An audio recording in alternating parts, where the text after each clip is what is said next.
Fazer hoje. Plano Boa Viagem. Mais que um plano, uma tranquilidade.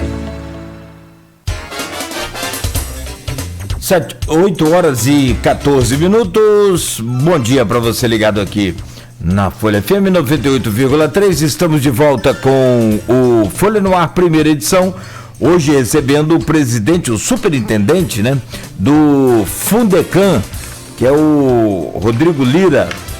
Ele está conosco no programa, o jornalista Arnaldo Neto também, né? E a gente volta falando neste bloco agora dessa diversificação de crédito no Fundo de Desenvolvimento, essa coisa que a gente já começou a adiantar no bloco anterior, mas que a gente segue falando agora e com outros assuntos também. Arnaldo Neto, chamo você e também o Rodrigo nesse bloco agora. Nogueira, meio que invertendo um pouquinho a pauta aí, vamos trazendo as perguntas do grupo, tem bastante perguntas do grupo, né? Aí são perguntas diversificadas, não um tema específico, então vou trazendo aqui. Perfeito. Todas as perguntas que chegaram desde ontem. A primeira é do Fábio Bastos: como o superintendente do Fundecam analisa o custo-benefício de empréstimos realizados pelo Fundecam em gestão passadas? Houve a estabilização da criação de empregos para a região e retorno de fato aos munícipes? Olha, o Arnaldo, eu como pesquisador, eu estudo o Fundecam há muitos anos, né?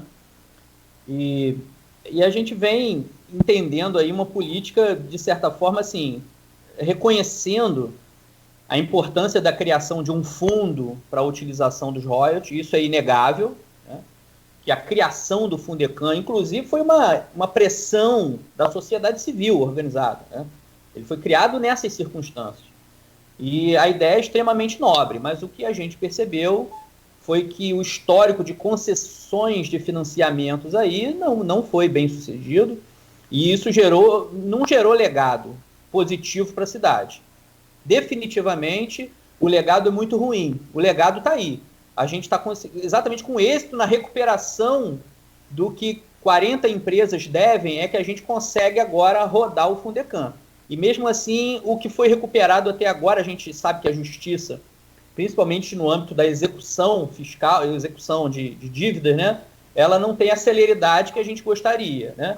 Então, assim, a gente encontrou aí 40 empresas devendo, muitos contratos não estavam nem judicializados, alguns empresários não estavam nem citados.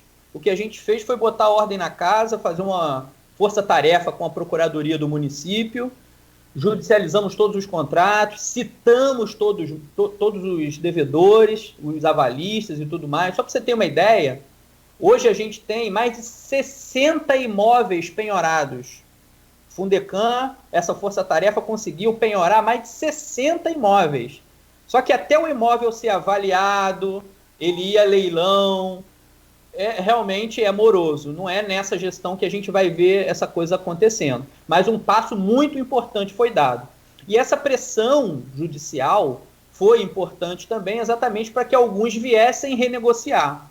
Então, sim, esses 5 milhões aí que a gente conseguiu recuperar foi exatamente fruto dessa pressão que nós fizemos e que resultou aí numa recuperação. Fora esses imóveis penhorados, a gente tem aí também uma outra grande vitória, que foi a reintegração de posse de uma empresa que talvez seja o maior símbolo hoje do que foi o Fundecam no passado, que é a fábrica de macarrão, né? Quer dizer, todo mundo pensa em Fundecam, pensa em fábrica de macarrão, né? E na dívida que essa empresa tem hoje com o fundo, que só essa empresa, hoje, atualizado o valor, já são mais de 100 milhões de reais. Imagina, a gente está falando hoje, comemorando, Arnaldo, um aumento de royalties, de recebimento, que passou 20 milhões. Imagina hoje 100 milhões. 100 milhões a gente colocava em dia, RPA, fazia os investimentos ali, consertava o Parque Saraiva, fazia tudo isso se tivesse pelo menos a quitação de um devedor do Fundecam, né? Quer dizer, todos somados já ultrapassam os 500 milhões de reais. Realmente é lamentável. E o legado não houve, já existe pesquisa acadêmica com relação a isso, não sou só eu que estou dizendo. Outras pesquisas foram feitas sobre o legado do Fundecam e apontaram que não existe um legado positivo para a cidade. Ô, Rodrigo, até mesmo mais na condição de pesquisador do que de agente político, porque hoje o superintendente do fundo, você é um agente político também. Mas como pesquisador, a gente recebeu aqui recentemente o Luiz Mário Concebido, né, e a gente falou sobre essa questão do Fundecam. Ele foi muito crítico com a questão da CPI, né, porque, enfim, falando sobre o período em que ele esteve à frente do fundo, e ele apontou alguns casos positivos. Você, como pesquisador, também tem casos positivos para colocar desse período anterior à gestão Rafael, de que houve investimento e que há retorno para Campos? Olha, assim, a gente avalia a conjuntura, né, Arnaldo? Então, a pergunta do Fábio aí anteriormente foi com relação a essa relação custo-benefício, a conjuntura. Você analisar, um empreendimento deu certo, ou deu certo durante um período e depois fechou as portas. Então, será que quer dizer que foi bom, que valeu a pena? Uma empresa, por exemplo, que quitou a sua dívida, existe uma delas aí que pagou, mas está fechada hoje. E aí, isso é um legado positivo? Isso a gente precisa avaliar na conjuntura, né, no montante do que foi feito com o Fundecam, dos recursos que foram utilizados. Então, no geral, avaliando a conjuntura, a percepção é negativa. Essa política é negativa, apesar do caráter nobre que ela teve no início. Só um parênteses aqui, né, eu sou o 5º presidente, superintendente do Fundecam. Todos eles são excelentes pessoas, né? Eu conheço todos eles, são pessoas maravilhosas, competentes. Luiz Mário é uma pessoa que tem uma noção de desenvolvimento regional muito positiva. Eu acho ele um cara muito bacana, né? Muito legal. Ele contribui muito para a cidade. Ele participa aí de alguns núcleos que eu participo também, né? Essa discussão agora, por exemplo, com o Porto do Açu, a Porto está criou um conselho para discutir território e o Luiz Mário faz parte desse conselho. Olha só como é que ele é uma pessoa relevante para a cidade, né? E a partir disso, desenvolvendo algumas ações, dentre elas um observatório socioeconômico aqui na cidade. E vai ter tá acontecendo, inclusive, uma série de seminários para discutir essa questão. E o Luiz Mário, por exemplo, está junto, está nesse contexto. Ele é uma pessoa importante. Não é isso que a gente está discutindo, né? Está discutindo, assim, modelos específicos, né? Alguns problemas que foi levantado na CPI e que não é caça às bruxas, né? Se a pessoa tiver aí a consciência tranquila que nada fez, é só continuar a investigação que vai, obviamente, ser revelado, né? Mas que é uma investigação importante. É importante, porque existem algumas questões, de certa maneira, complicadas, né? Alguns contratos que foram celebrados sem as devidas garantias. Como é que você faz um contrato milionário sem garantia real? Então, isso é extremamente complexo de você entender dentro dessa conjuntura, principalmente com dinheiro público, né?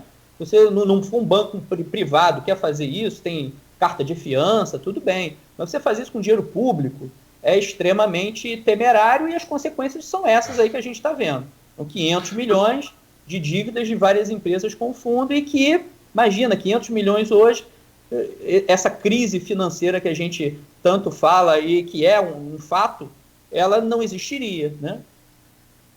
Rodrigo, eu ia deixar eu falar sobre essa questão do CPI no próximo bloco, mas já que você citou, até mesmo como uma forma de você dar o contraponto ao que o Luiz Mário falou aqui na entrevista com a gente. Nogueira deve se lembrar que o Luiz Mário citou que a CPI, na visão dele, errou em não investigar também o fundo durante a atual gestão e de que haveria aporte dos recursos do fundo para o erário, para os cofres do município nessa gestão. Isso acontece?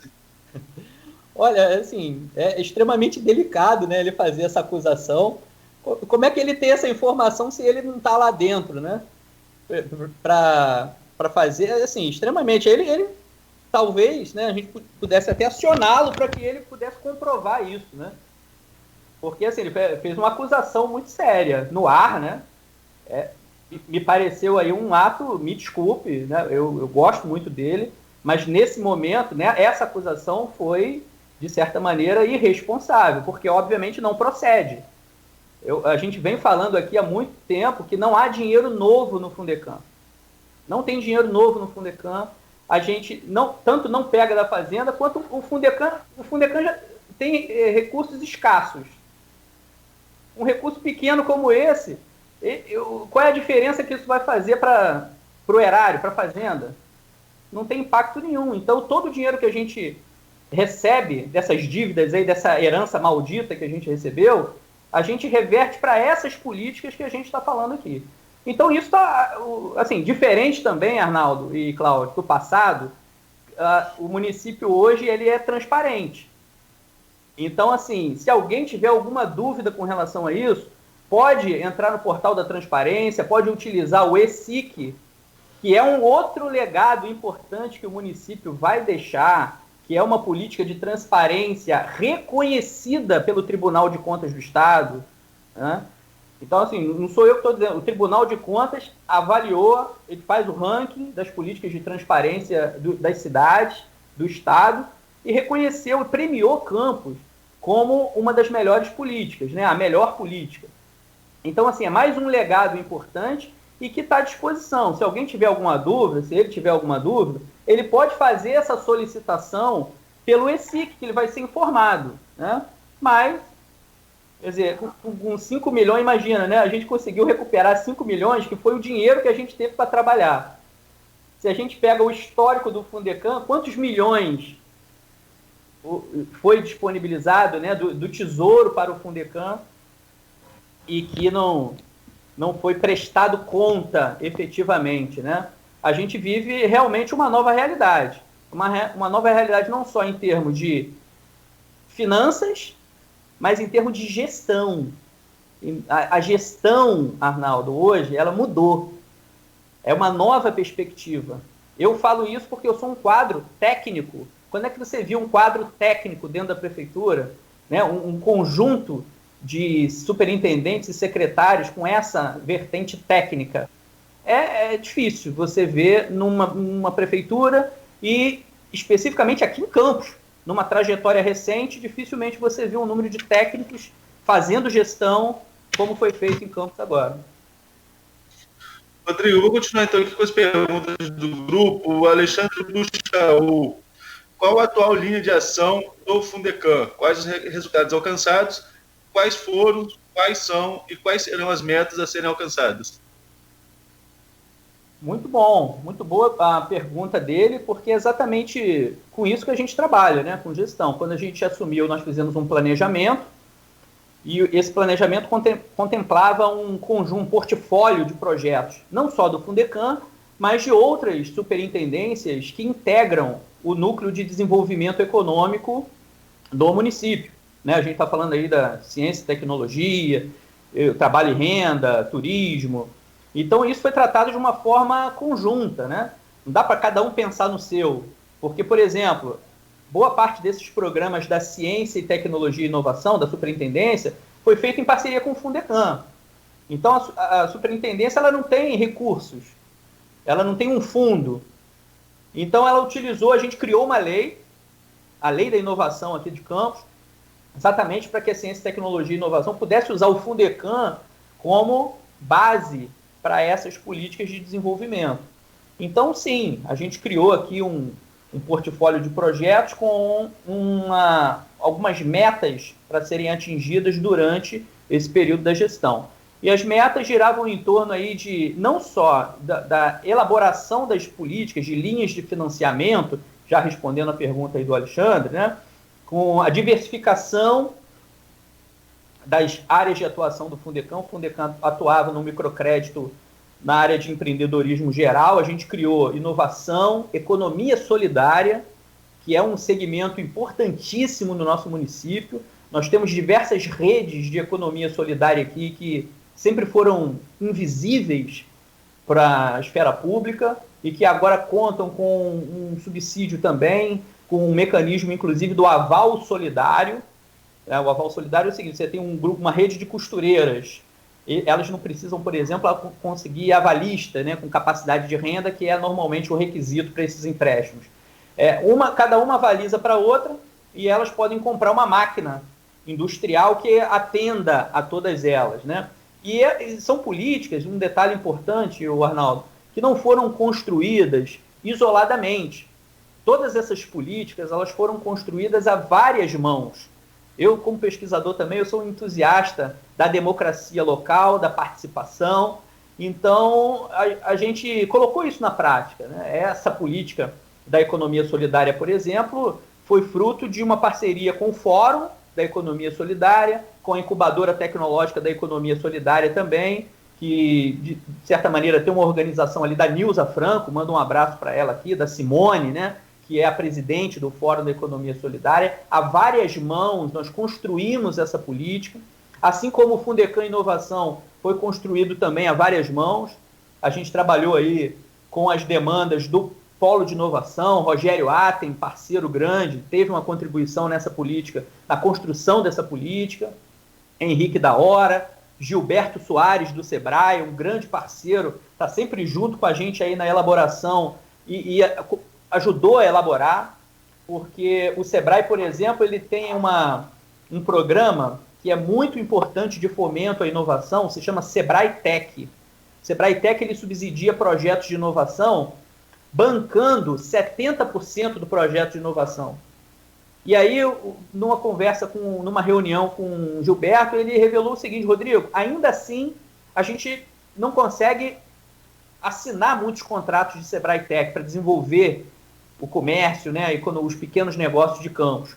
E a gente poderia pensar num financiamento, e aí a gente criou o Fundecam Inovação, financiando a contrapartida do empresário nos projetos de inovação e mais os investimentos necessários para a implementação desses projetos, até o teto de R$50 mil. Então, Alexandre, eu estou já falando para você aqui algumas das ações que foram planejadas lá atrás e que estão sendo executadas, foram executadas e que a gente já colhe frutos, né?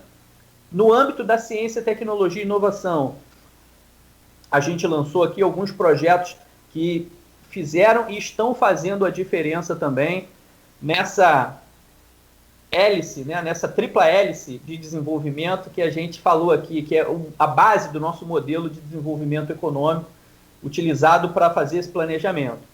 Essa aproximação com a universidade é fundamental, porque, afinal de contas, é uma vocação que a gente tem, é um diferencial que a gente tem enquanto município aqui, sermos um polo universitário.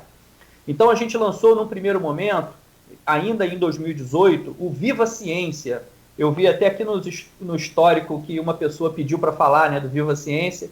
Viva Ciência é um programa, Cláudio, de aproximação com as universidades, resolução de problemas do município, utilizando a expertise das universidades. Nós já em 2018 levantamos aqui mais de 100 demandas do município, problemas de diversas áreas, e para serem solucionados por projetos de iniciação científica das universidades. No primeiro momento, a gente contemplou 30 projetos, então, assim, foram 30 demandas da prefeitura solucionadas, ou pelo menos pesquisadas, né, pelas universidades da cidade. E em 2019, a gente conseguiu dobrar o número de contemplados para 60 projetos. Então, isso demonstrou, né, que é possível você fazer gestão pública, pensar em políticas públicas de uma forma participativa, coletiva, trazendo o que a gente tem de melhor para essas discussões, né, de elaboração. Além do Viva Ciência, logo depois a gente criou, inspirado nele, o Viva Ciência na escola. Então, a lógica era muito similar. A gente apoiou projetos com orientação de um professor da rede municipal e 3 alunos. Essa equipe desenvolvendo projetos também de iniciação científica, né, do ensino fundamental, na rede pública municipal. Quer dizer, e aí depois, na culminância desses projetos, né, na feira de inovação, por exemplo, a gente via esses alunos extremamente engajados, dando depoimentos assim muito felizes, né, não só os próprios depoimentos, mas a família envolvida naquela questão. Imagina o pai dele olhando assim e falou, olha, eu sou humilde, meu filho está estudando no contraturno e recebendo R$200 para fazer pesquisa com orientação de um professor. Então, assim, um outro legado importante do governo, né, não só criar os CMEs, né, a escola de tempo integral, mas no contraturno criar uma política de ciência e tecnologia, utilizando alunos para que ele crie essa perspectiva, né, de um futuro diferente, de uma alternativa de vida importante, conspirando para essa vocação que a gente tem.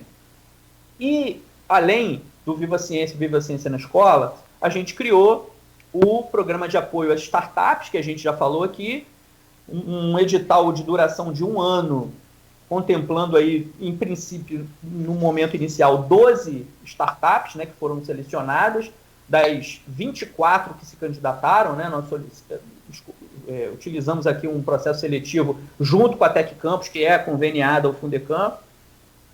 Selecionamos essas 12 empresas, que já estão, muitas delas, gerando renda e empregos no nosso município, né? A gente poderia citar algumas aqui. Tem um aplicativo que você pode pedir remédio, você faz cotação de preço de remédio, pediu farma, já está gerando. Os desenvolvedores que criaram o aplicativo são da cidade, o pessoal da área comercial, ele é da cidade, ele utiliza as farmácias aqui da cidade.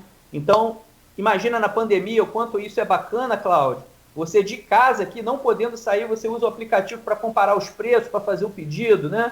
Quer dizer, mais um exemplo aí de uma empresa apoiada pela prefeitura. E, por fim, o último programa que a gente criou, lançamos aí esse ano, foi o programa de apoio à economia criativa. A gente percebeu aí também que alguns segmentos foram mais afetados com a pandemia. Dentre eles, o setor de cultura, né, a área de cultura, dentro de alguns segmentos importantes. Então, a gente lançou um edital também para empreendimentos na área não só cultural, mas toda a economia criativa. E a gente tem aí alguns exemplos também muito legais de uma professora. Olha que coisa bacana, Arnaldo, Cláudio.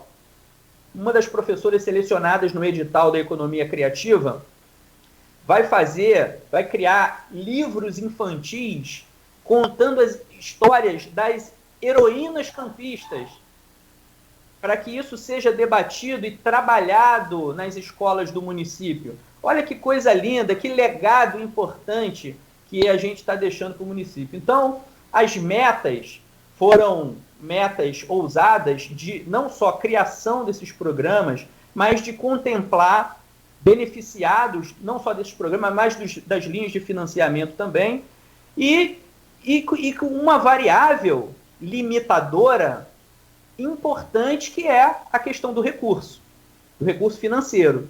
Então, vamos supor que a fábrica de macarrão decida pagar hoje os 100 milhões. Aí a gente consegue multiplicar esses programas que a gente idealizou. Mas, em função da perspectiva de recebimento, obviamente que a gente foi, de certa maneira, comedido, tentando casar o planejamento do orçamento com o planejamento administrativo ali, né, das possibilidades de contemplar os beneficiários desses diversos programas. Tanto essa frente, em parceria com a Ciência e Tecnologia, mandar um abraço aqui para o professor Romeu Neto, que é uma pessoa aí também fora da curva, que fez a diferença na implementação de todas essas políticas, né? O Fundecam integrou a elaboração delas, mas praticamente faz o pagamento das bolsas, tal. A idealização foi do Romeu Neto e a equipe dele. E, paralelo a isso, as linhas de financiamento que foram criadas e a força-tarefa para recuperar esses recursos. Foram essas 3 grandes vertentes de atuação, respondendo ao Alexandre sobre a atuação do Fundecam e o que a gente planejou. Certo, Nogueira, vamos ao intervalo? Vamos lá, eu acho que uma parte dessa resposta aí sua, Rodrigo, atende aqui a pergunta, eu não sei, mas eu acho, a Terezinha Bianchi, ela postou aqui no Face: olá, Rodrigo, algum projeto na área da educação? Se não respondeu aí com essa parte das questões que o senhor colocou, pode falar daqui a pouco no próximo bloco. Não é isso, Arnaldo? São 8h39 agora e eu peço só um instante para a gente fazer um rápido intervalo comercial. Você continue ligado aqui na Folha FM em 98,3 ou pelo nosso streaming no Face. Daqui a pouco esse programa estará editado em podcast, que aí você pode ouvir, né, na melhor hora para você, onde você estiver. Voltamos em instantes, oferecimento dos laboratórios Plínio Bacelar e Clínica Proteus. Aliás, para exames de PCR e sorologia, você pode contar com o laboratório Plínio Bacelar. Consulte o seu médico e para mais informações ligue 27266000. A Proteus, moderna empresa